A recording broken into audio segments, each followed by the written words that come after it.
Hi guys, Barnes here, and today we are going to learn the backside 5-0 stall.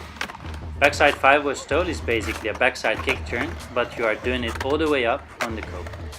Make sure you are comfortable with your backside kick turn before you practice this one, and you can learn it super quick.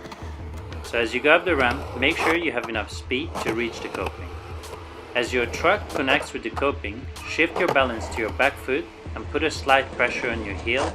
At the same time, keep your upper body centered over your board.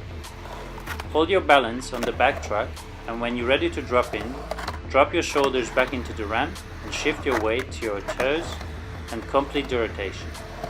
Lean forward as you would do after a backside kick turn and roll away.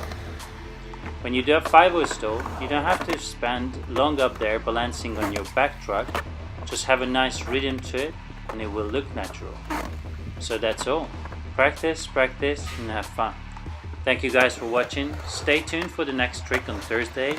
Subscribe if you like, but now take your tricks to the closest ramp. Go skate and have fun.